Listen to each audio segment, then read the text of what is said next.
Welcome to the Deep Dive.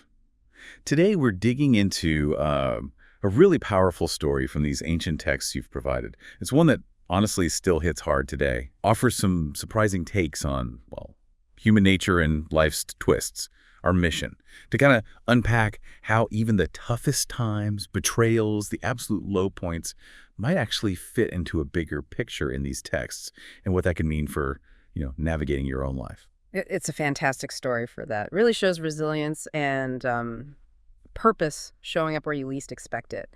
We're jumping into Joseph's journey. He's young, just doing what his dad asked, heading out to check on his brothers. And the sources make it clear he has no clue what's about to happen.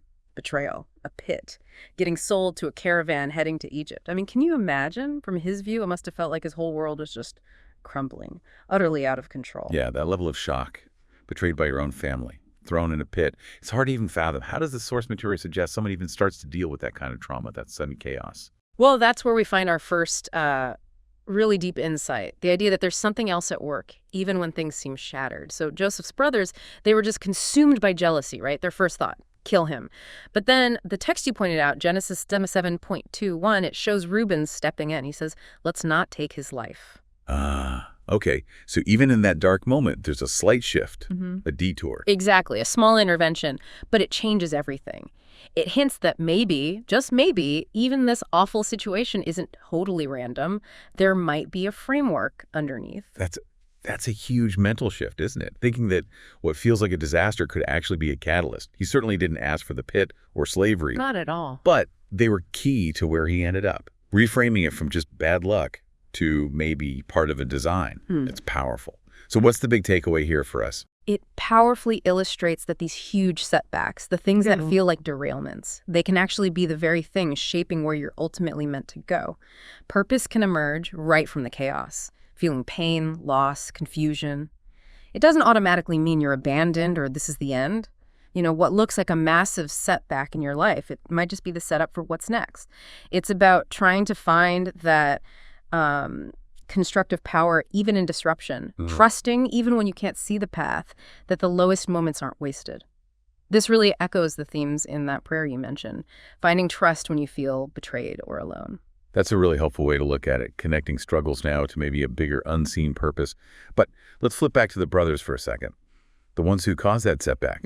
Because it seems like one bad choice, just driven by jealousy, it really spiraled, didn't it? Oh, absolutely. And that brings us straight to our second key point, Right. how one compromise can just unravel everything. What began as jealousy, it quickly ramped up to cruelty, not just the pit, but then selling him off into slavery. Right. And then they had to cover it up. So deception. They faked his death, basically, used animal blood on his coat, spun this whole story, broke their father's heart, and they had to live with that lie, that cover-up, for years. It's like that classic snowball effect, isn't it? You tell one little lie, then suddenly you need 5 more just to keep it going. It gets tangled fast. Precisely. And the principle there is timeless. A misstep, if you don't face it, it rarely stays small. It spreads, it hurts other people, and it pulls you deeper than you ever planned to go. It impacts everyone around you. It really underscores why honesty, maybe even confession, is so crucial instead of hiding things. We need to watch those seemingly small compromises because, well, they can be the first thread that pulls a whole lot apart. Yeah, it really drives home the importance of, walking in the light, even when that's the harder path. Joseph's whole journey, as these sources lay it out, is just such a compelling picture of trust through betrayal, loneliness, fear, and the weight of our choices. And that trust, it's vital, especially when you feel like you are in that pit, when it seems like there's no way out. So wrapping up this deep dive then, Joseph's story, even from the bottom of that pit, it teaches us so much about resilience, about purpose, and the ripple effects of what we do. It's a powerful reminder that even the worst moments can somehow be woven into a bigger narrative, often in ways we just can't see at the time. And if there's one core takeaway, maybe the most concise one, it's this: God is near even in the pit. That's a really profound thought to hold on to. And maybe here's something for you, the listener, to think about. What seemingly small decision from your own past might have snowballed into something much bigger, good or bad? And what could that reveal about the story that's still unfolding in your life?